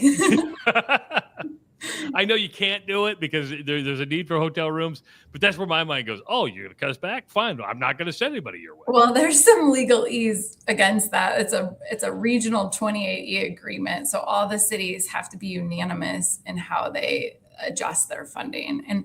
And really the backstory to hotel motel tax is it was 5%. And the cities came together and said, we'll increase it to 2%, or to 7%, but that extra 2% goes to Catch Des Moines. Like, it's written in there back in, I think it was 1984 is the year that it was put in place. Wow. So it was specifically designed to support Catch on the front end. All right. So we've talked a lot about the big hurdles that are coming up. What's the thing you're most excited about? Oh, I'm most excited about, the opportunity to continue to do big events. And, National Senior Games is an example of that. National Speech and Debate is an example of that. I mentioned that our Ironman contract is ending, but we're also looking at, some other sporting events in that space to fill that gap. There's just a lot of opportunity, both on what we're looking at from an event side, but also in the community development piece, right? Think about Wells Fargo Arena, and that's because the community came together and had an idea and said, this is a community need. And the same thing can be said about, the Grimesplex or the Mid-American Recplex, or, what's happening with the soccer stadium and Icon Water Trails. There's all these things that are being developed. And it's like, my retirement goal is an entertainment district at the Iowa Events Center. It's like, how do we compete and continue to grow our city in a way that makes us attractive, both for our residents and our visitors? What's good for the community is good for the visitor. So there's like so many possibilities. And I always tell people that our secret sauce is putting everybody around the table, that we're in a community that we can pick up the phone and call anybody we want and get a meeting with about anybody we want, and, put everybody around a table and find a way to yes. So there's a lot of positives happening. There's a lot of collaboration, and we all have our dream boards, and if anybody has a dream event that they want to see, I'll add it to my list. It's just, I don't know. The future is big for us, I think. I'll tell you, the Red Bull Soapbox Derby was something that I was like, man, what a cool thing. There's no way a town like Des Moines, we're one of 2 towns in America that has this thing coming back. Well, and really the state capitol has some pretty strict guidelines on how you close the roads and is alcohol allowed and all these pieces. And it's working, right? Like, who wouldn't want to just roll down the hill in a rickety car and see what happens? Who wouldn't? What could possibly go wrong? You got to have alcohol too, because Red Bull vodka. I mean, they just go together so naturally. Sugar free, of course, but forever. What could possibly go wrong with caffeine and vodka? I'm not sure. Right. Slow the brain down and speed the body up. Sounds like a great idea. Nothing goes wrong. Don't tell that to my kids, right? Like, where's your? Did you have a son or daughter that graduated? A daughter that graduated. Is she going to Iowa State? Is she following in mom's footsteps? Of course she's going to Iowa State. We said we weren't paying tuition anywhere else, naturally. No, she's going to Iowa State. So at least we get to keep her close to home. She's majoring in elementary ed. So the little people are her gift. And we need more of them for sure. Very cool. Most definitely. How do you guys get your kids to stay close to home? Because mine don't. Well, maybe that's a reflection on me. I wasn't going to say that. Not at all. It's a reflection on me, isn't it? You leave that to me, Trina. I got this. All right, so Trav, we got to go back to about 1990. Okay. You're right. He's a truth teller, Trina. That's what he is. He puts me in my place every day. That's good. Somebody needs to, clearly. Yeah. Well, again, congratulations. Super happy for you. And the good thing is, you want to be your own person. You want to be your own CEO.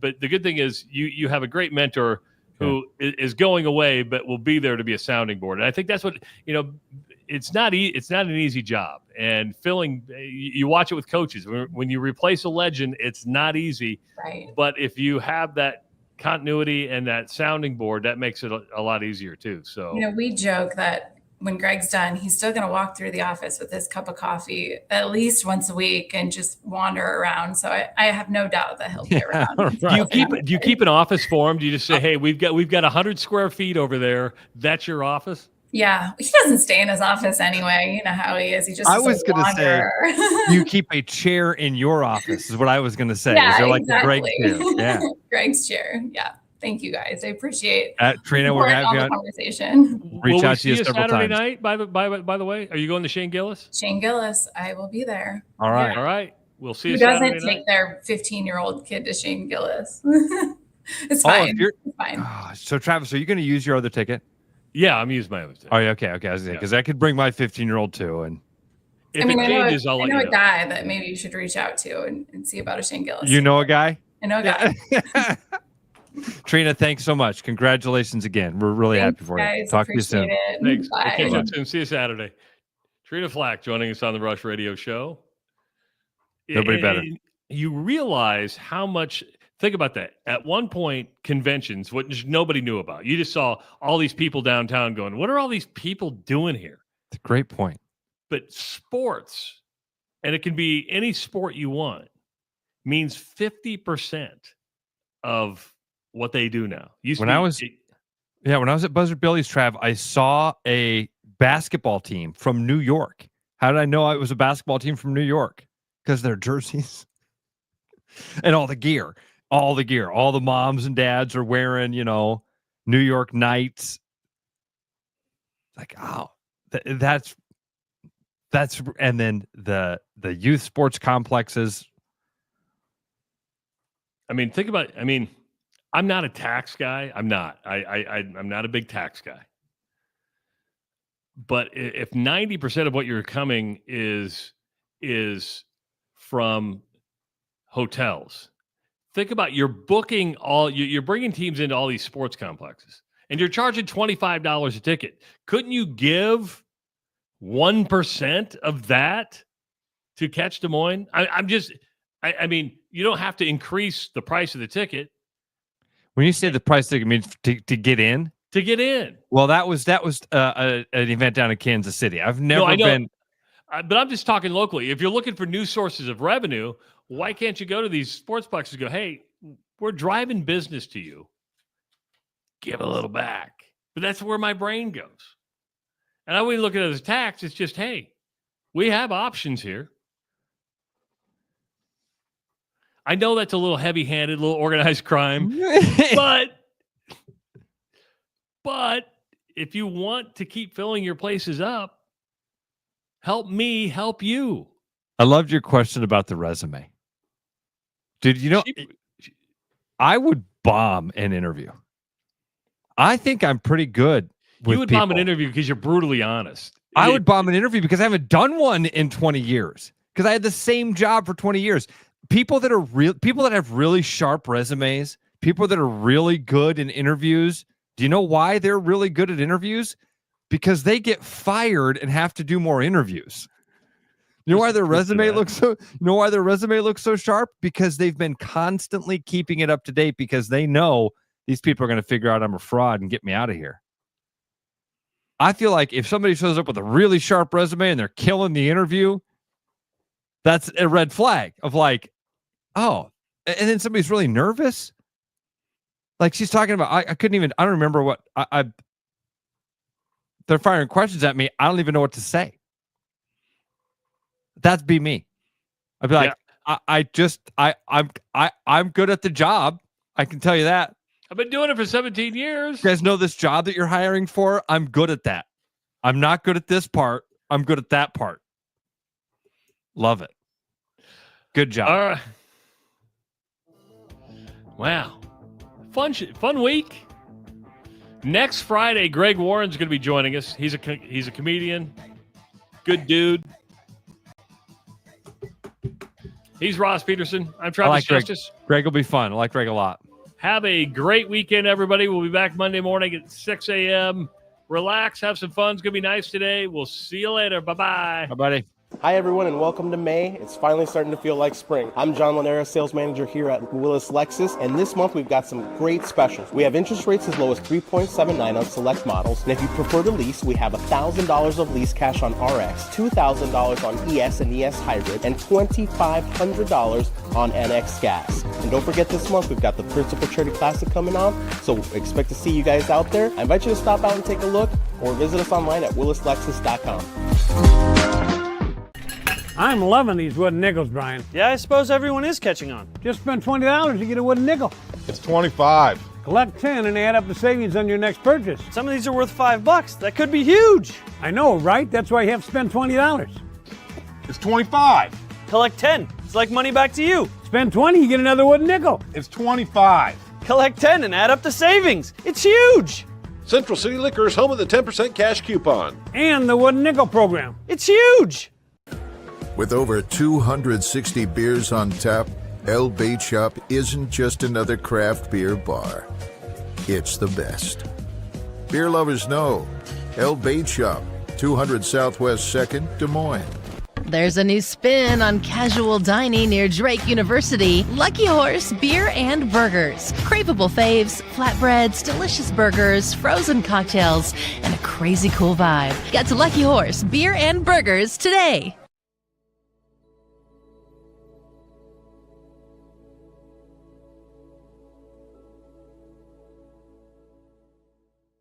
Are you thinking about buying a home this year? Start by getting pre-approved with Gary Presnall at Northwest Bank in Des Moines to see how much you can qualify for and what loan programs meet your needs. Gary can get you pre-approved in 30 minutes or less with a pre-approval letter to you. Gary offers first-time homebuyers programs, VA loans along with FHA, IFA, and conventional loans. Call Gary at 515-975-6767 or find his profile at nw.bank. Member FDIC, Equal Housing Lender. Summer's on its way, and that means road trips, travel, and summer activities. Come in now and get your maintenance done, like air conditioning, alignment, and fluid services, to make sure your Volvo is ready for everything the summer can throw at it. That way you can just sit back and enjoy the season. Schedule service online at willisvolvocars.com or give us a call today. Bread is made from scratch, freshly baked with locally sourced ingredients and love. At Big Sky Bakery, we take great pride in our delicious products. We know you'll enjoy them almost as much as we enjoy baking them. Find us at the downtown Des Moines Farmers Market every Saturday. Back to the rush. Strong opinions, weak filters, and just enough sense to stay on the air. It's the Rush Radio Show, powered by Willis Automotive.